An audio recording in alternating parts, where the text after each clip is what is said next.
Oui, après l'entame de match a également été très bonne. On a 2-3 situations, que ce soit avec Wabi Kazri, avec Nicolas Palois sur coup de pied arrêté, avec Enzo Crivelli aussi. On a 2-3 situations qu'on a un petit peu mieux exécutées, parce que je pense qu'il aurait été logique de mener au score. Après, Monaco a repris un petit peu, je dirais, du poil de la bête. On les a peut-être remis en confiance aussi avec quelques erreurs techniques. Et après, l'ouverture du score par Monaco n'était pas illogique. Mais peut-être ça a été le déclic qu'il nous fallait pour remonter la pente. Là, c'est presque une saison qui peut basculer parce qu'il y a Jérôme Prieur qui rentre, qui sifflait. Les joueurs peuvent baisser la tête, ils la relèvent. Est-ce que ça peut être un tournant de saison? Je ne sais pas si ça peut être un tournant. Après, concernant Jérôme, c'est un jeune homme, un jeune gardien. L'avantage ici, c'est qu'on peut tous regarder dans les yeux et on peut tous se dire que dans notre jeunesse, on a fait des erreurs aussi. Voilà, Jérôme en a fait une. Il en était touché. Il a passé un bon gamin qui parfois a un petit peu du mal à gérer certaines émotions. Mais c'est l'apprentissage du métier aussi. Je suis persuadé que l'avenir lui montrera que d'avoir un petit peu plus de raison, garder un petit peu plus son calme, c'est toujours gage de sérénité et de longévité dans le football. Le match de Sion et ce soir, vous avez l'impression d'avoir retrouvé un groupe après cette défaite de la semaine dernière? Je dirais à défaut de jeu flamboyant ou spectaculaire, l'ambition était vraiment de retrouver un état d'esprit, de retrouver une solidarité, de retrouver de l'abnégation. Ça a été le cas ce soir, physiquement ça a été dur. Les joueurs, surtout en deuxième mi-temps, à partir de la 60e, physiquement ont beaucoup pioché. Après, il faut aussi savoir dire que Monaco c'est une belle équipe, qui techniquement possède des joueurs de très grand talent, possède également avec Toulalan, Carvalho, Ragui, des joueurs d'expérience. Ce qui met encore un petit peu plus de valeur à notre victoire ce soir.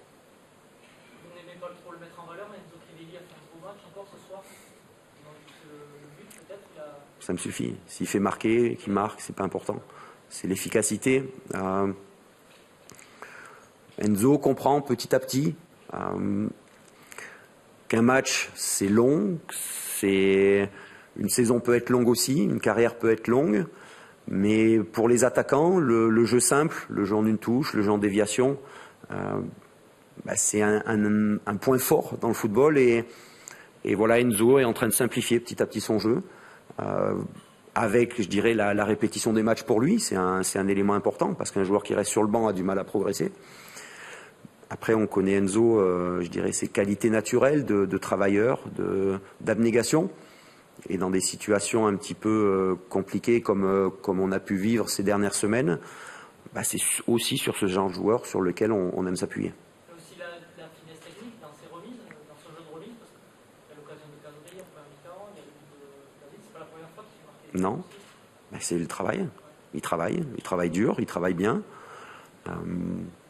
Je pense aussi que le staff lui a donné le temps. Lui a donné le temps de s'épanouir, de progresser sans lui mettre trop de pression. Et aujourd'hui, Enzo a fait partie, comme l'intégralité des joueurs ce soir, d'un groupe qui a su aller chercher quelque chose de très important pour le club. Vous avez gardé votre base défensive par rapport à Sion. C'est important aussi C'était volontaire. Excusez-moi. C'était important parce qu'à Sion, on avait vu qu'on avait retrouvé une certaine force défensive. Et face à Monaco, qui est une équipe joueuse, il fallait également être costaud derrière, ce qu'on a fait. On a eu quelques petites absences, à partir de la 60e derrière, notamment avec André Poco qui qui découvre aussi un nouveau poste. Il faut pas l'oublier. Donc parfois quelques erreurs tactiques de placement nous ont mis en difficulté, mais c'est difficile de reprocher quelque chose à un joueur qui après donne autant dans l'impact et dans le travail. Comment vous avez vécu ces dernières semaines à titre personnel? Très compliqué. Est-ce que vous avez écouté Comme les joueurs, ce sont des semaines difficiles parce que le championnat avance, on se rend compte qu'on ne prend pas beaucoup de points, qu'on a l'impression que chaque coup du sort est un petit peu contre nous, qu'on perd un petit peu de force, un petit peu de solidarité. On cherche des solutions qui n'arrivent pas toujours. Mais c'est pas parce qu'on a gagné ce soir que ça nous sort, je dirais, la tête de l'eau. Ça nous permet d'envisager, je dirais, la suite avec un tout petit peu plus de sérénité, mais ce n'est que le début du chemin.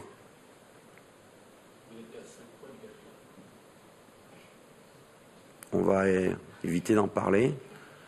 On va simplement dire qu'on a gagné 3-1 face à une équipe qui avait plus perdu qui était invaincue depuis 9 matchs, qui sur toute l'année civile 2015 n'a perdu que 3 fois, je crois, ou 4 fois à l'extérieur.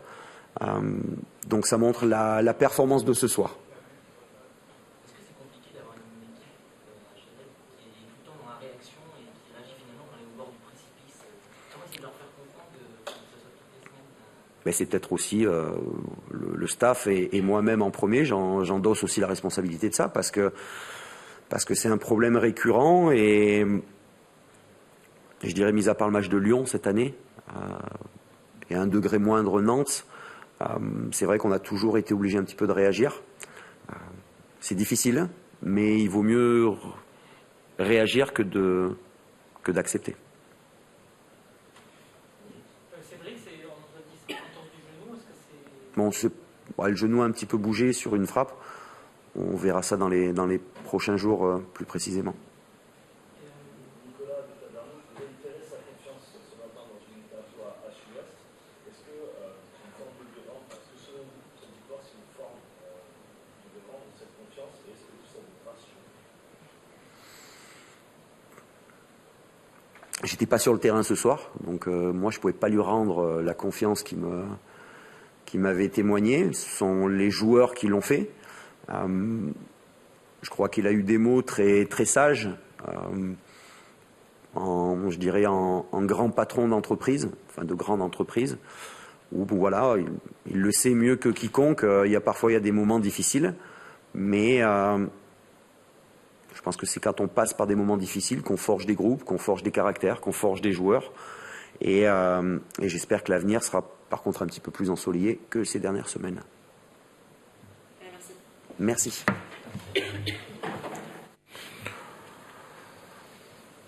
Oui, je crois que après l'égalisation 1-1, tout changé. Avant ça, Monaco contrôlait bien les matchs, fait 1-0. Carrillo frappait un ballon pour poteau. Jouant a une grande opportunité.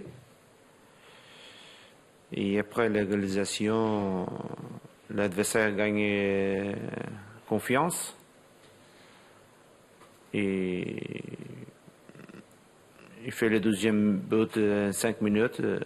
Et après la troisième minute du deuxième temps.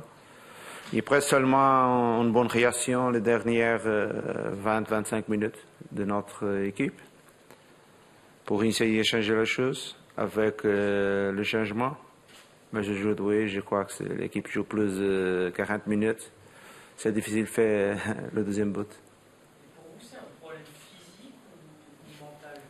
Comment ça se fait que l'équipe, après une égalisation, c'est pas très grave une égalisation, comment ça se fait qu'elle lâche autant? Non, n'est pas seulement l'égalisation, c'est après l'égalisation.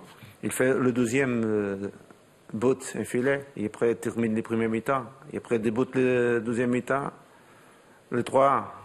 Et ça, c'est 10 minutes. c'est 10 minutes très difficiles pour nous. Votre équipe est revenue sur la pelouse très rapidement. Qu'est-ce que vous leur avez dit à la mi-temps? Ça a été très rapide. J'ai dit aux joueurs que c'est ça. Nous jouons 35 minutes, bien. Et après le 1-1, notre équipe tombée. Et que nous avons besoin de continuer comme le premier mi-temps. Jouer concentré, jouer avec notre dynamique. Mais après 3 minutes, troisième but, fini le match. Vous êtes inquiet un peu ou pas? Oui, toujours, nous travaillons pour gagner les matchs. Nous travaillons pour venir ici gagner.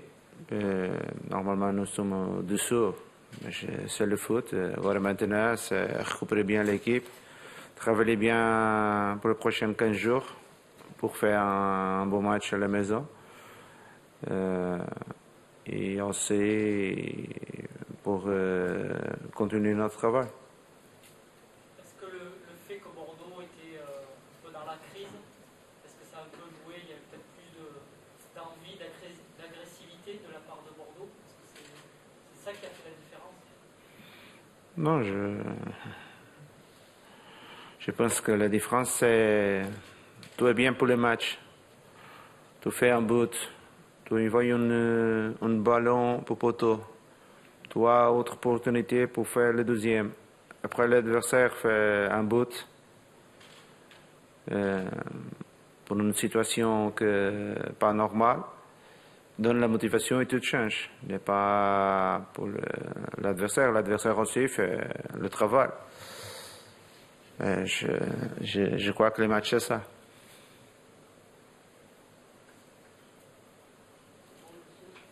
Merci.